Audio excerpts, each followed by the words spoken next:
People love stories of early startup employees waking up as overnight millionaires. A company goes public, and suddenly, earliest hires are buying houses in cash. That wealth exists, but the tool used to generate it is almost entirely misunderstood by those signing the offer letters. It's called an employee stock ownership plan, or ESOP. When hearing stock plan, you might think the company hands you free shares on day one. They aren't. They are giving you an option to buy shares at a fixed price at a future date. We start at the top of the funnel with a massive grant of 10,000 ESOPs. The friction begins when employees treat those options as guaranteed cash, ignoring the legal gauntlet required to claim them. The first phase is time. You don't get those options all at once.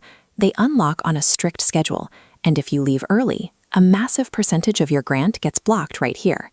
For the options that do make it through, you hit the second, much harsher filter. This is the financial phase, where strict purchasing windows and upfront tax bills choke out the majority of remaining shares. Look at what actually drops out at the bottom. The number of shares that successfully navigate the gauntlet to become usable cash is just a tiny fraction of the original grant. These plans are heavily structured retention tools. They prioritize the company's timeline and protects its equity, putting the risk squarely on you. On your first day of work, your options are worth exactly zero. To actually earn them, you have to survive what the industry calls a vesting schedule. This timeline plots a standard 4-year vesting schedule, broken down month by month. But here is the most dangerous trap. Notice how the first year is entirely blocked off.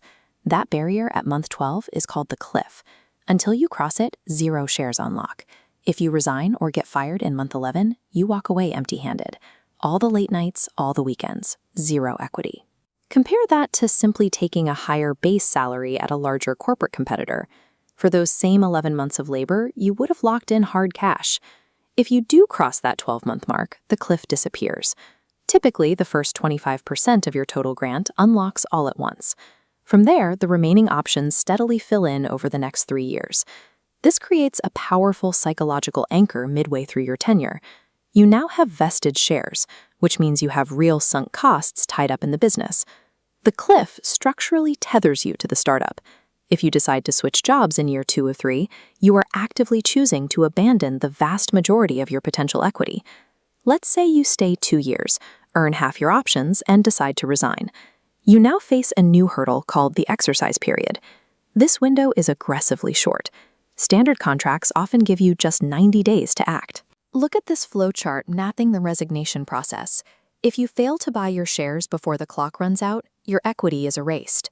If you do exercise your options, you trigger a massive, immediate tax liability.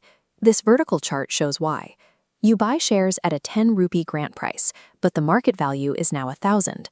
The government taxes that massive difference as immediate income, creating a severe tax burden you pay out of pocket. You are paying hard cash in taxes on private shares that you cannot legally sell to recoup the money. If you don't have the liquid cash to cover that upfront tax bill when you resign, your hard-earned paper wealth is completely inaccessible. To actually put that money in the bank, we have to look at the final requirement. This diagram maps the final step. Your vested shares must intersect with a liquidity event, a major milestone like an IPO or acquisition. The moment they overlap, you can actually sell your stock for cash.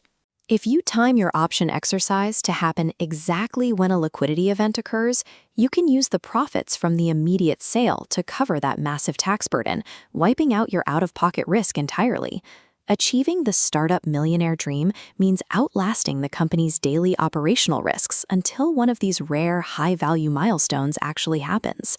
This is an ESOP evaluation scorecard. Before signing an offer, map your personal career timeline against these 4 variables to see if the math works for you. If your strategy is to jump to a new company every 12 to 24 months to bump your salary, be realistic. For short tenures, the cliff makes ESOPs mathematically useless, so you should aggressively negotiate for a higher base cash salary instead. Alternatively, you might lock in for 4 or more years. Taking lower pay to maximize equity on a 4-year commitment only makes sense if you firmly believe the founders can successfully reach a liquidity event. And regardless of your timeline, there is one non-negotiable rule. Never sign an offer letter without explicitly asking HR for the exact duration of the post-resignation exercise period. Treating an ESOP like a winning lottery ticket guarantees you will lose money. To extract actual wealth from your options, you have to operate as a calculated, strategic investor in your own employer.